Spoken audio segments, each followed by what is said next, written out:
नमस्कार, रेसिपी सफर चॅनेलवर पुन्हा एकदा सगळ्यांचं खूप खूप स्वागत। आज आपण बघणार आहोत झणझणीत खरडा चिकनची रेसिपी। अंगच्याच पाण्यात शिजवल्यामुळे अतिशय झणझणीत आणि स्वादिष्ट बनते ही डिश। अगदी मोजक्या मसाल्यात आणि सिक्रेट पद्धतीने बनवलेली ही रेसिपी एकदा नक्की ट्राय करा आणि व्हिडिओ शेवटपर्यंत स्किप न करता बघा, म्हणजे तुम्हाला त्याचं काय काय सिक्रेट आहे ते कळेल। तर आता बघूया रेसिपी कशी बनवायची। हे बघा, व्यवस्थित शिजलेली आहे आणि अगदी मोजकेच मसाले सुंदर पद्धतीने भाजून घेतलेले आहेत। पाव किलो चिकन घेतले मी आणि हळद मीठ आणि थोडंसं आलं लसूण पेस्ट घेऊन मॅरिनेट करून ठेवलंय तासाभरासाठी। आता मिरच्या, लसूण आणि कोथिंबीर घेतलेली आहे। मिरच्या खूप तिखट आहेत त्यामुळे कमी प्रमाणात घेतलेल्या आहेत। लसणाच्या पाकळ्या सुद्धा खूप मोठ्या असल्यामुळे 5च घेतलेल्या आहेत। आता आपण कढई तापत ठेवलेली आहे आणि त्यावर डेसिकेटेड कोकोनट ब्राऊन कलरवर भाजून घ्यायचं आहे। हे थोडं मोठ्या साईजचं डेसिकेटेड कोकोनट आहे। तुमच्याकडे जर सुक्या खोबऱ्याची वाटी असेल तर ती तुम्ही पापड भाजणीच्या जाळीवर भाजून घेतली तर चालेल। खोबरं छान सुगंधी आणि खमंग भाजून घेऊया। मसाला व्यवस्थित नीट छान भाजला गेला की चिकनला अप्रतिम चव येते। खोबरं भाजत आलेलं आहे आता ब्राऊन।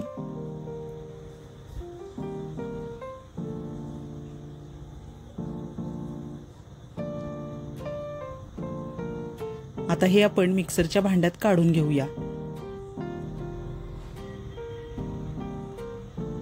आता त्याच कढईत आपल्याला हिरव्या मिरच्या भाजून घ्यायच्या आहेत।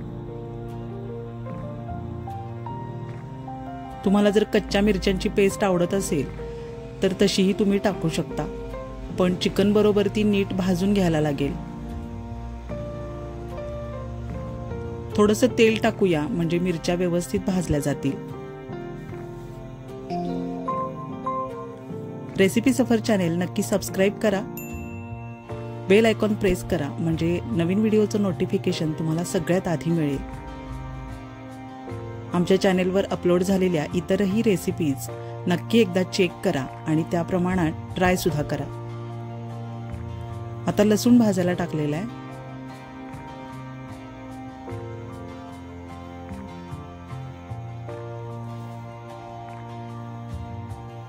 मिरच्या आणि लसूण भाजून घेतल्यामुळे चिकन खूप खमंग होतं। आता कोथिंबीर सुद्धा आपण भाजून घेऊया।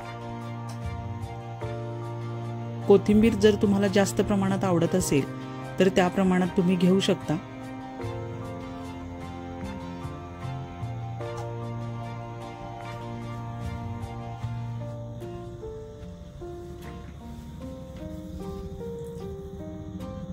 आता हे सुद्धा भाजले।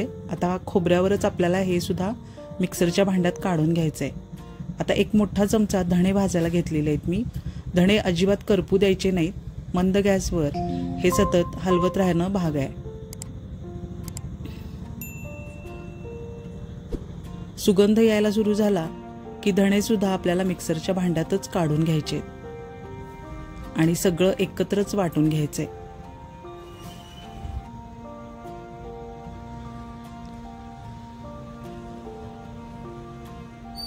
हे असे मसाले व्यवस्थित ब्राऊन भाजून घ्यायचे आहेत। आता फोडणी करून घेऊया। 2-3 चमचे तेल टाकायचे।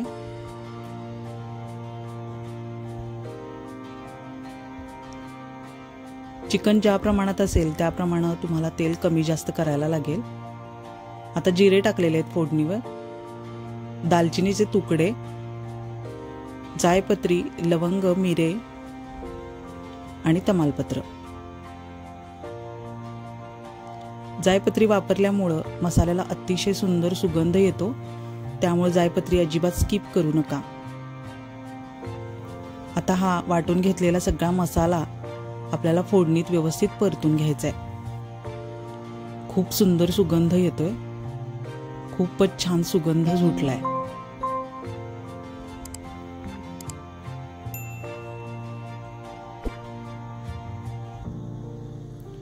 थोडीशी हळद टाकलेली आहे।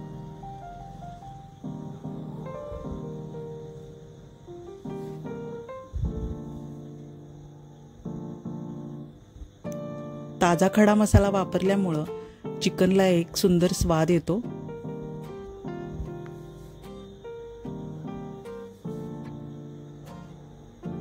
तुम्हाला जर खडा मसाला आवडत नसेल अख्खा वापरलेला तर तुम्ही गरम मसाल्याचं प्रमाण वाढवू शकता। आता मॅरिनेट केलेलं चिकन यावर टाकून घ्यायचंय। चिकन तासभर मुरवत ठेवल्यामुळं पटकन शिजतं आणि एक्स्ट्राचं पाणी टाकायला लागत नाही। मसाल्यात हे चांगलं परतून घेत घेत शिजवायचंय। चिकन फोडणीला टाकल्यावर अंगचा रस सुटायला सुरुवात होते आणि या रसातच आपल्याला चिकन शिजवून घ्यायचंय। 10 मिनिटासाठी झाकण ठेवूया।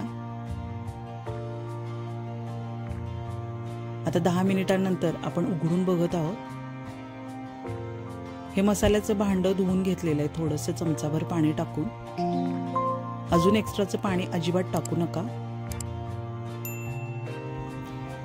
एवढ्यावरच चिकन मऊशार शिजतं।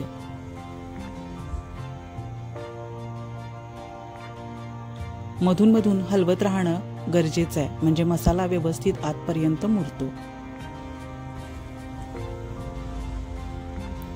चवीप्रमाणे मीठ टाकून घेऊया।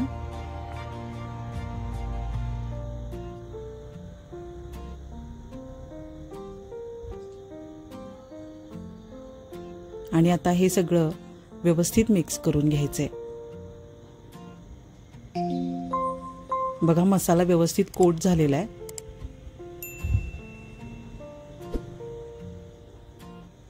आता पुन्हा एकदा झाकण ठेवूया। आता गरम मसाला टाकायचा आहे। सगळ्यात शेवटी गरम मसाला टाकल्यामुळं चिकनला सुगंध खूप सुंदर येतो, त्यामुळे गरम मसाला शेवटीच टाका।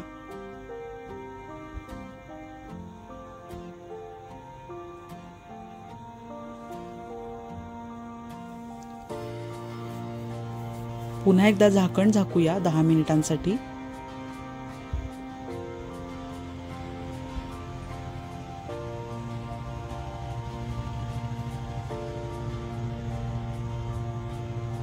बघा एक्स्ट्राचं पाणी न टाकता अंगच्या रसात व्यवस्थित आणि अतिशय सुंदर शिजलेलं आहे चिकन। पण मधून मधून परतत राहणं खूपच गरजेचं आहे, नाहीतर ते तळाला लागू शकतं। आता रेडी आहे चिकन।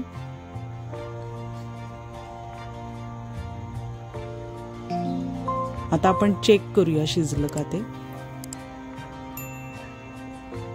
खूपच सुंदर सुगंध येतोय। अतिशय टेस्टी डिश बनते ही, एकदा नक्की ट्राय करून बघा।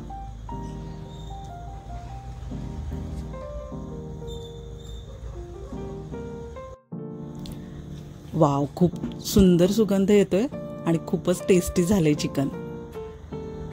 स्टार्टरची ही एक अतिशय उत्तम डिश आहे। बघितल्याबरोबर तोंडाला पाणी सुटते। एकदा नक्की ट्राय करून बघा, सगळ्यांना आवडेल। आता डिश मध्ये सर्व करूया। पुन्हा भेटूया अशाच नवीन रेसिपीसह पुढच्या भागात। तोपर्यंत निरोप घेऊया। धन्यवाद।